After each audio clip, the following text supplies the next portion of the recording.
She was the most dangerous supermodel of the 90s, the fashion world's golden girl, and decades later, her name is still at the center of the storm. But how did Naomi Campbell go from being a symbol of power to a symbol of scandal? Who became her enemies? Who holds her secrets? And most importantly, who was Naomi really behind the runway mask? Streatham, South London, late 1970s. The city was grey and bustling. Naomi Campbell grew up in the arms of a single mother, a dancer, who faced all of life's struggles alone. Naomi's first passion wasn't fashion. Her mother enrolled her in ballet and drama school at a young age. Discipline in every step, dreams in every move. It's no wonder she was so ambitious. At 15, during an ordinary day in Covent Garden, her life changed forever.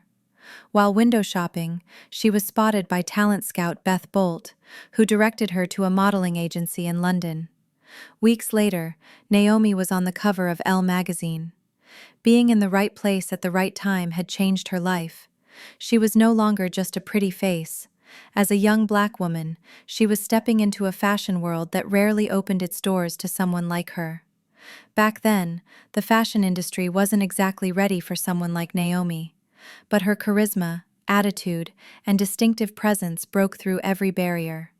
That little girl would soon become one of the most unforgettable faces on the runway. By 1988, Naomi Campbell, Cindy Crawford, and Christy Turlington were being called the Trinity. Each brought their own unique style to the fashion world, but Naomi's power was in her commanding presence on stage and the strength in her gaze. She became the first black model to grace the cover of Vogue Paris. She danced in George Michael's Freedom 90 music video, toured with Michael Jackson, and quickly became a pop culture icon. Naomi was no longer just a model, she was a symbol. But under all that glamour, other things were brewing. The fashion industry might have been all bright lights, but Naomi's rise was shadowed by jealousy and fierce competition. People were both in awe of her and afraid of her. The spotlights would eventually turn into storm clouds. Naomi Campbell didn't just walk runways. She shook the foundations of the fashion world, broke silences, and constantly tested her rivals. In the 90s, Tyra Banks admitted she was scared of Naomi. On talk shows, Tyra claimed Naomi had gotten her fired from several jobs. In high fashion, there was only room for one black supermodel, and Naomi made sure it was her. Tyra's words revealed just how powerful and intimidating Naomi could be. Rivals moved carefully around her. She also clashed with Linda Evangelista. Once close friends, their relationship soured over the years. At the 2023 Vogue World event, Naomi didn't tag Linda in her social media posts. Shortly after, Linda unfollowed her. In fashion circles, whispers of ego and ingratitude spread. This silent feud revealed how calculated and cautious Naomi could be in her relationships. In 2015, during a Paris Fashion Week after-party, Naomi and Cara Delevingne were rumored to have had a physical altercation. Allegedly, Cara pulled Naomi's hair, sparking a heated argument that ended only when security intervened. Naomi denied it ever happened. Nothing like that ever took place. But in fashion, once a rumor is out, the truth often doesn't matter. The story became another brick in her tough-as-nails reputation.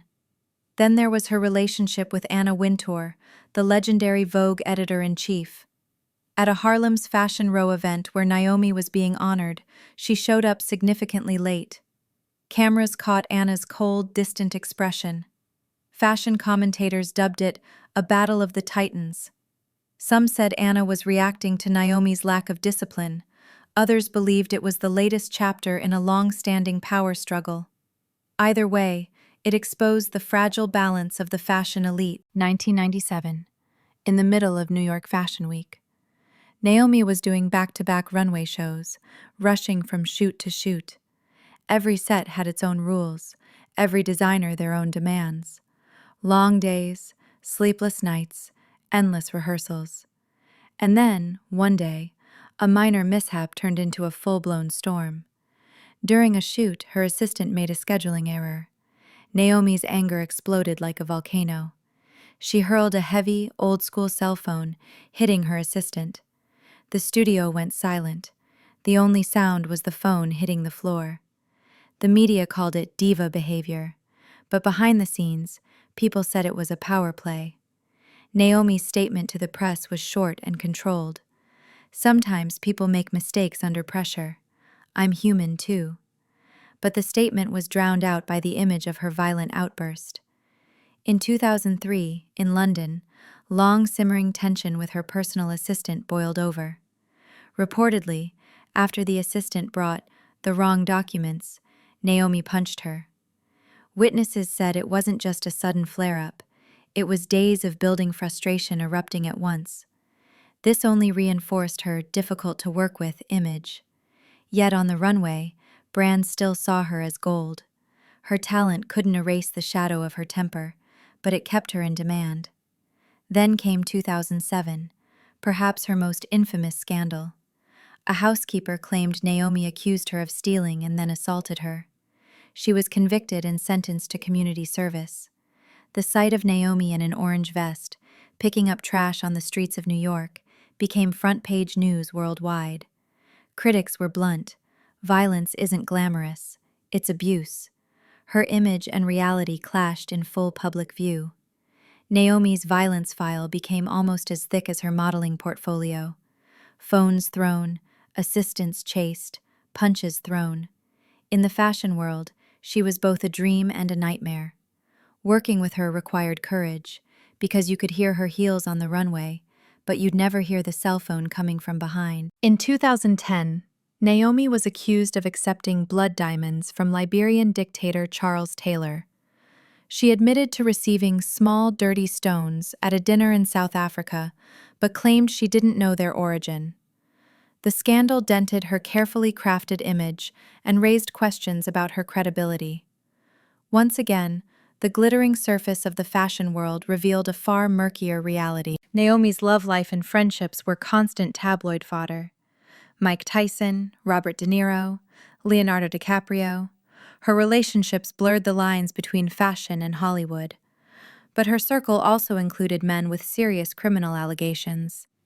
These connections made her image both more powerful and more controversial. In the 90s and 2000s, Naomi and Diddy were inseparable at A-list parties. But in 2025, Diddy was charged with sex trafficking, illegal weapons possession, and drug offenses. Police raids uncovered disturbing evidence. Naomi remained silent publicly. Social media erupted. Silence is approval. She protects abusers because they protect her. Some outlets linked her silence to her own past scandals. While she was never charged in the case, her public image took another hit. She's still walking runways and fronting major campaigns. In 2021, she became a mother.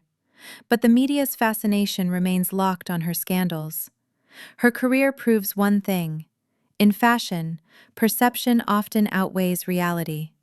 When the spotlights fade, people still focus on her past, her connections, and her silences. Naomi Campbell is both a pioneer and a warning. She broke barriers, but also broke trust. She's living proof that in fashion, image can outrun truth.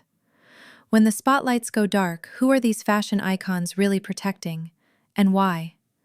Naomi Campbell, legendary on the runway, a master of meltdowns. Throwing a phone, morning warm-up. Slapping an assistant, just another day at the office. One day it's a runway, the next it's a courtroom. She's fashion's most stylish storm. How does she remain so iconic in the middle of so many scandals? Drop a comment. Are you Team Naomi or Team Critic? Subscribe now because the next story might just be wilder than this one.